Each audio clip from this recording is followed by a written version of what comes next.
picture. Careful, you might get ice cream on your clothes. Oh my gosh, Jake, it's a snow bunny. Let's go take a picture. Come on.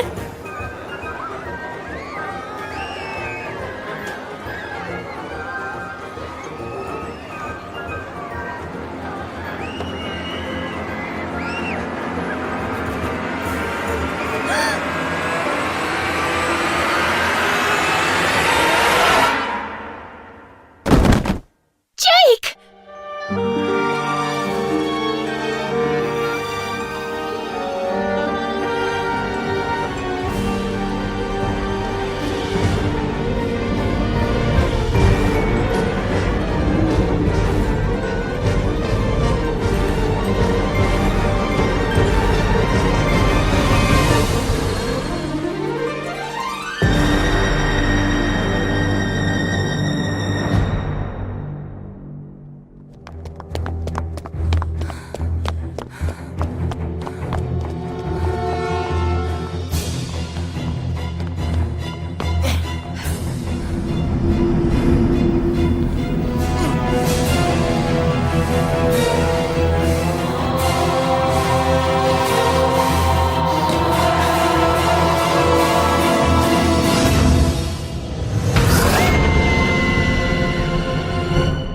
Oh, come on!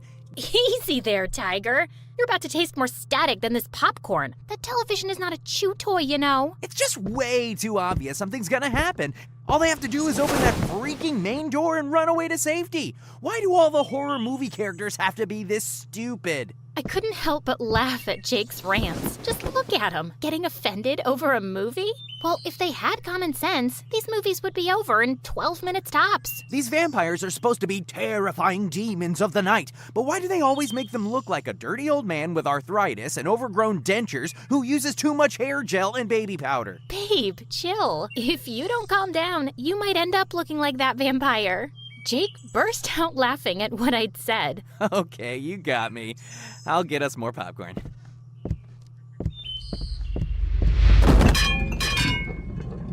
Oh my gosh, did you trip over nothing? I was about to help him up when he suddenly started doing push-ups. What are you talking about? I just suddenly felt like doing push-ups. I rolled my eyes as Jake jumped back to his feet like nothing happened. He then went to the kitchen and prepared another bowl of popcorn. My eyes went to his pantry, and I grimaced at the sight of junk food all over the place. Maybe your newfound clumsiness is a result of your awful diet. I'll call my chef to make you a stock of healthy stuff. Jake hurled exaggeratedly.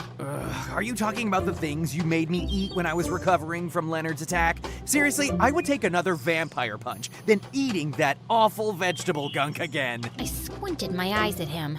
Are you complaining about the way I took care of you? Who told you that? Marion's tender, loving care is the best experience of it all. The memory of Jake being injured flashed into my mind unexpectedly, and I felt a pang of guilt slice through me. You got injured because of me. Taking care of you is the least thing I could do.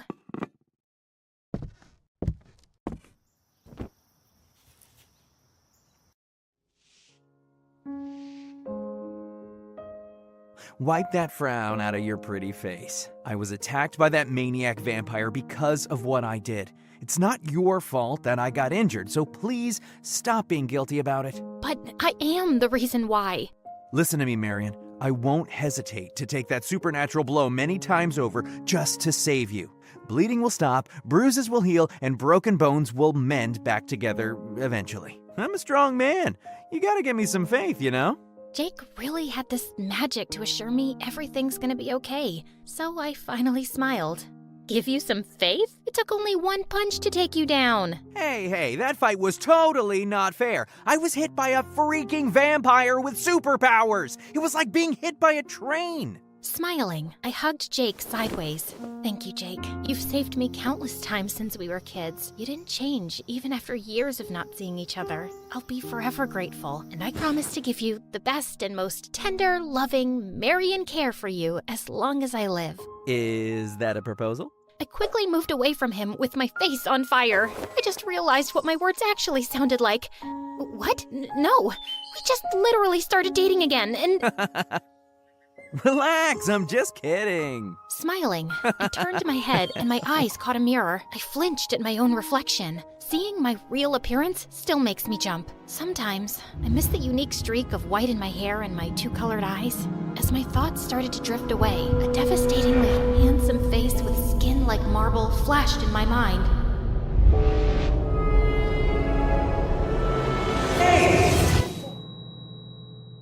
Oh, sorry, what was that? Is everything okay? You look so pale. Sorry, I drifted. What were you saying? I was asking if you're free next week. Maybe we can go out and unwind a little, you know? Enjoy some cool breeze at the park. Like Wonderful Park? You know what? That's not a bad idea. Of course, it's my idea. My ideas are always the best ideas. Hold it right there. The park part was my idea, so I'd get 50% of our great idea.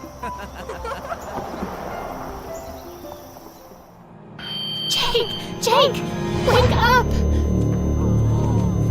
Anyone, please help!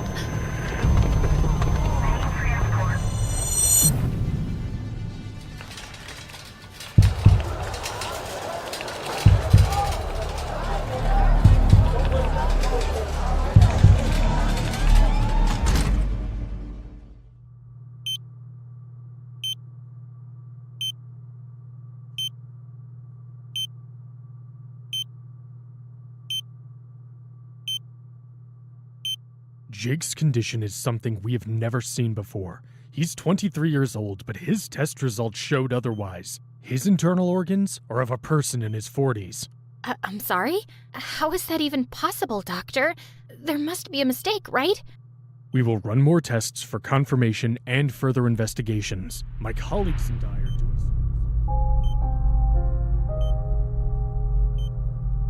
That would be all, Miss Marion. If there's anything you need, please don't hesitate to call the nurse station.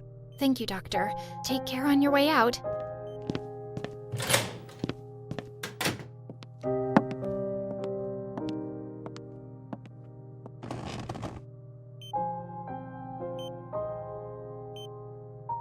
I knew something wasn't right with you.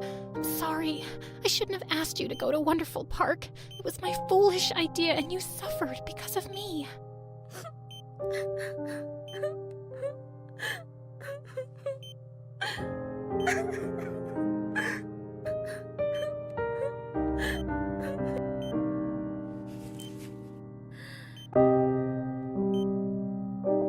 Jake! Oh, thank God you're finally awake. How are you feeling right now? I'm fine. I'm just a little weak. Don't worry too much and stop crying. Is that all? Nothing else feels different? Jake wiped the tears off my face with a smile. I forced myself to regain my composure so that he wouldn't worry about me. The doctor said your internal organs are aging rapidly.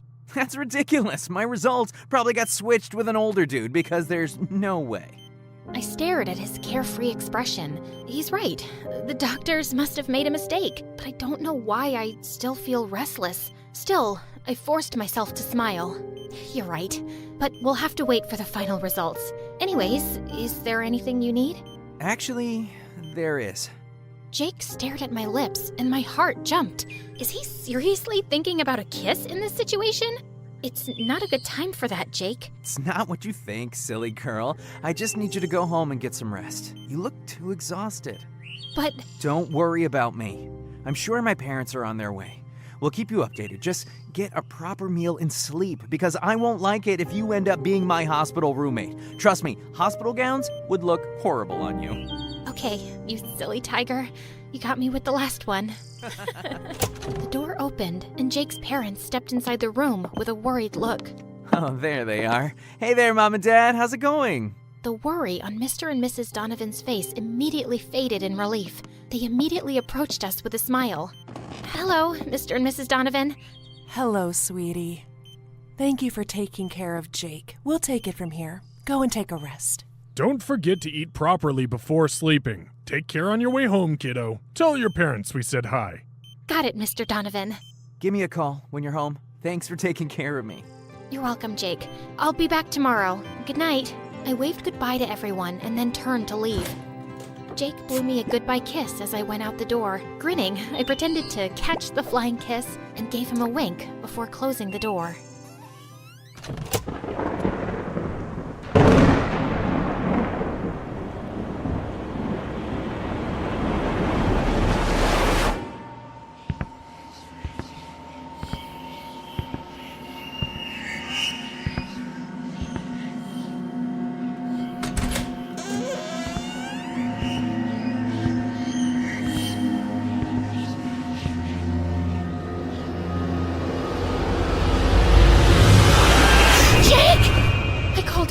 Gasping for air as if I was drowning. I could feel my face, pale and full of cold sweat. My heart was racing painfully inside my chest as I struggled to move and blindly reached out for my phone in the nightstand, almost knocking off the lamp.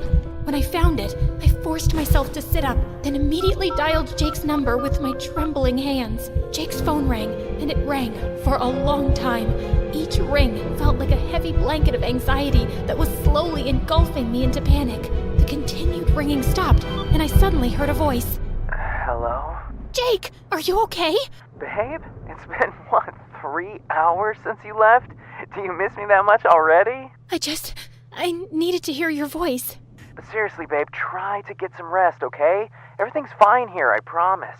Jake's assuring voice works like magic, but not tonight, not after that nightmare. But then I can't let Jake worry about me, so I forced myself to sound cheerful. Okay, if you say so. Hearing your voice made me sleepy. Nighty-night, Tiger. That's the spirit. Good night, babe, and dream of me tonight. Oh, Jake, if only you knew. I took another deep breath, but the anxiety I'm feeling is getting worse. My eyes slid toward a cabinet that I purposely isolated at the very corner of my room. Then I slid off the bed and went straight to the cabinet. I opened a drawer and rummaged inside until I found what I was looking for. It was the locket Magnus gave me. I never had the chance to give it back to him, so I buried it in the depths of my cabinet instead. I never wanted to see this thing again because it wasn't fair for both Jake and Magnus. But I know that there is something wrong going on, and there is only one person who can give me an answer.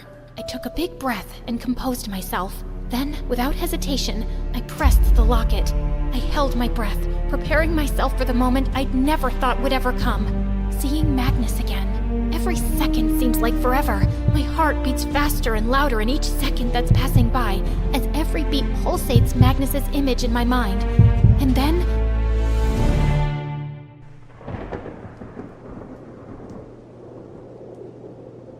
Magnus? I looked down at the locket, staring at it for a moment while still feeling reluctant. After another deep breath, I pressed it again, harder this time as I closed my eyes. Still nothing. Frustratingly, I pressed it again and again and again. And finally, I stopped and opened my eyes. It seems like the pendant has lost its magic. I stared in shock.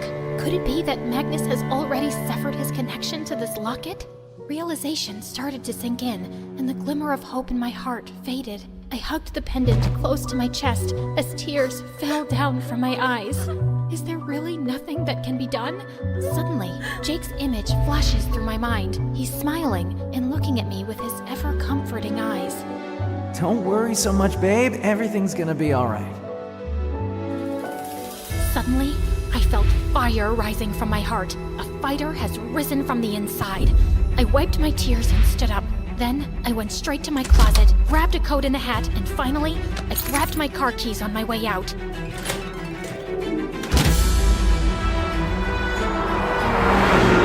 It was still the middle of the night when I drove my way towards Magnus's mansion at full speed. The trees turned into a ghostly blur as I sped through the forest path. I've never driven my car at this speed, but I feel like it still wasn't fast enough. A rumbling sound broke my focus on driving. Then, I felt my car's speed decrease until it finally stopped moving. Confused, I pressed the accelerator, but nothing happened. Then my eyes went to the gauge, and I groaned. Oh, come on! I was in so much of a hurry, I forgot to stop by a gas station. Are you kidding me? I opened my car door, stepped outside, and kicked the front wheel. The sound of the evening forest suddenly filled my ears. I raised my phone and turned on the flashlight. Then, without hesitation, I started walking in the middle of the road.